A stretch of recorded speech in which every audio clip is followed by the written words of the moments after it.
As temperature and humidity levels do increase throughout the summer, the risk of heat-related illnesses such as heat stroke and heat exhaustion also increase. Dr. Brent Wallis from People's Health joins us to talk about the precautions to take when the temperature starts to rise.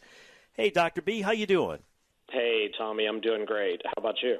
I'm great. It's good to talk to you again. I think last time we spoke, I said I hope you can get some pool time in. But the rain was keeping you out of the pool. Did you get any? Yeah, I did get in a little bit. I think we're going to need it a lot this weekend, though. Yeah, I was outside yesterday walking Betsy the Boxer at, I guess maybe 6:45, and it was just unbelievably hot. Who has a higher risk factor for heat-related illnesses?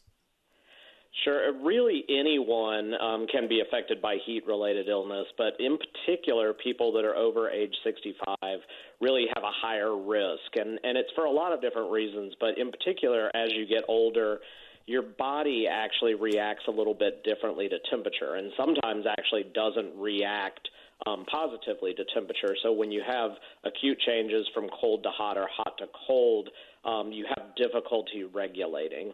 The other thing is people that are over 65 tend to have more chronic health conditions, things like diabetes, high blood pressure, and that can actually cause some changes in the way your body reacts because of what those diseases can do to you. Obviously, any of us who live here in hot and humid Louisiana have an extremely high risk, but in particular, people that actually have to work outside, they have a much higher risk, or people that actually exercise outside, people that are riding their bikes or jogging. And then the other group to kind of keep in mind is people that are taking medications. There are certain medications, in particular for blood pressure, a lot of times that actually change the way that your body reacts to heat. They can change the way that you sweat, and that can actually lead to heat overload. So you really have to be careful that you're making sure you're staying hydrated and staying out of the heat when you can.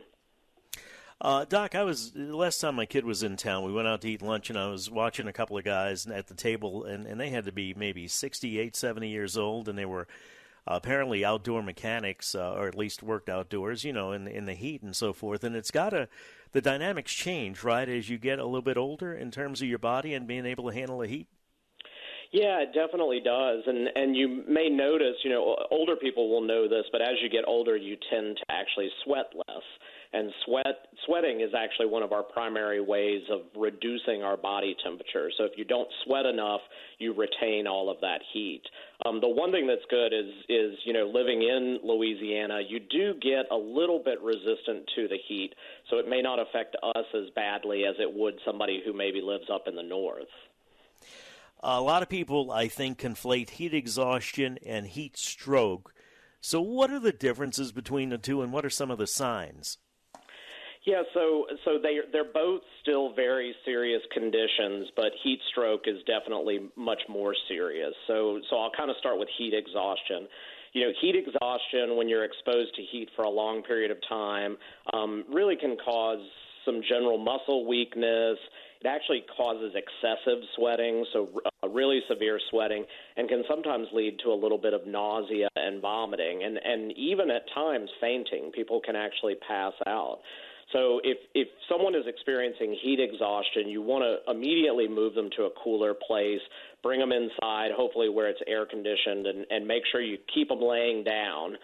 You want to allow the blood to flow to their head, so you want to keep them on a level surface.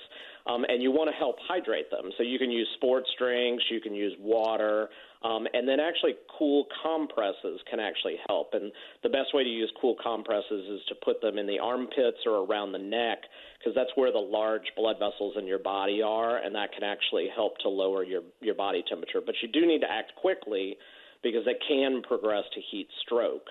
And so heat stroke, which is the more severe version, that's when your body temperature really goes above 103. And heat stroke it's an emergency. It's a medical emergency, and really you need to call 911 right away. And one of the signs that we always talk about with heat stroke is that people actually don't sweat. They tend to actually turn red. Their body's no longer able to sweat, so they're not able to get rid of that heat. they start to have a real rapid heart rate and an elevated blood pressure, and often will actually lose consciousness. So you want to start cooling them just like you would with heat exhaustion, but you want to call 911 because they're going to need to go to the emergency room, possibly for IV fluids and other treatments.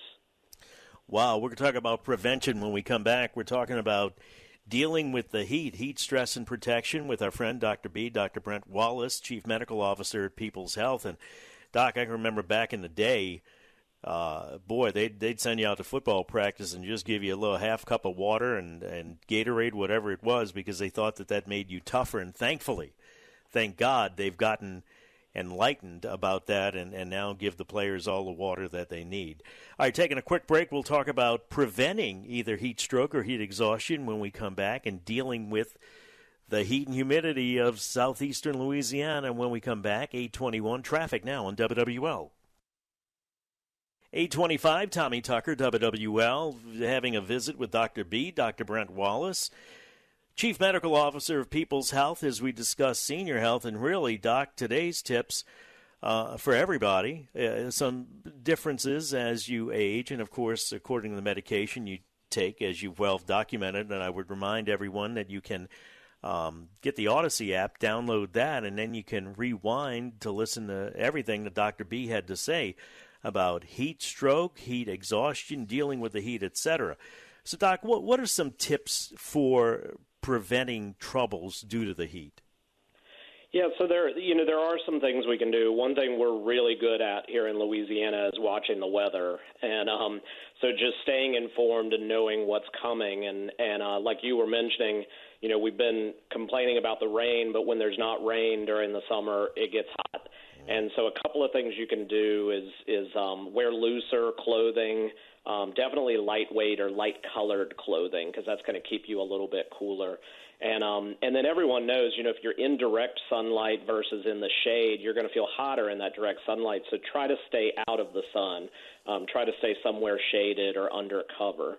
And then what's so critical is making sure that you stay hydrated. So drink plenty of water. Really don't wait until you're thirsty. If you wait until you're thirsty, you're actually a little bit too late. You need to be drinking constantly while you're outdoors. And along with that, kind of keep in mind, don't drink too much alcohol. So alcohol and heat do not mix well.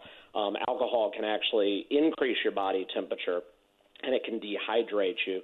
So you want to stick to fluids, regular water and sports drinks and things like that.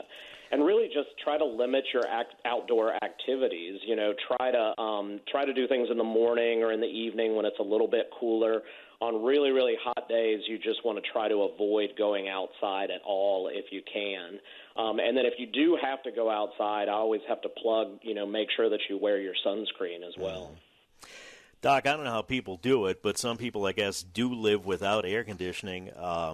What would you say to them? What are some of the tips to stay healthy or not let the heat affect you as much?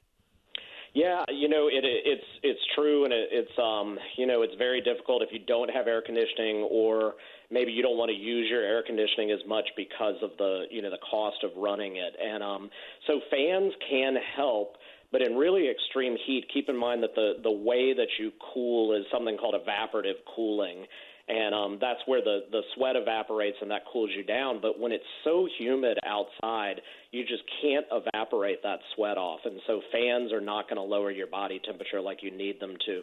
So what you really need to do is you need to find a place you can go that has some air conditioning. And, and that could be, an indoor mall, go walk around inside stores, window shop inside a little bit, because that's a great way to cool down a little bit. Like I said, mornings and evenings tend to be a little bit cooler, so maybe open your windows to create a cross breeze. That can help a little bit. And a great tip is make sure you're not using your stove or your oven when it's real, real hot outside, because that's going to increase the temperature in your house even more. And then, if you listen to weather reports, on the radio and TV, when we get these real extreme heat waves, the city will usually open up some cooling centers where you can go and you can actually rest indoors and get a little bit of relief. And what about people that are under your care, caretakers, and some advice for them? Yeah, there's a couple of things to do. So if you're caring for someone, especially someone who's a senior, someone over 65, you want to make sure that they've got what they need to not fall into heat exhaustion or stroke. You want to make sure they're drinking enough water, staying really well hydrated. If they live in a home without air conditioning and you've got access to one, you may need to help them access that area, take them over to your house and let them cool down a little bit. But make sure they have a plan. When these heat waves come, they can come on pretty suddenly, so they've got to know where they need to go. And then they also need to be able to recognize, if possible, what some of those signs of heat exhaustion are, and in particular heat stroke. Like I mentioned, if you're caring for someone and you're noticing that they're not sweating when it's hot outside, that's a really bad sign. Doc, I appreciate the hints. I think they apply to everybody, and it'll be over with in October. Have a good weekend, Doc. Couple more months, I know. There you go. Dr. Brent Wallis, Dr. B, Chief Medical Officer of People's Health. You can always visit peopleshealth.com/radio to find out more. You can call 866-687-7335, and you can always follow People's Health on Facebook, Twitter, or Instagram. It's 8:30, time for WWL First News, and for that, we go to Dave Cohen.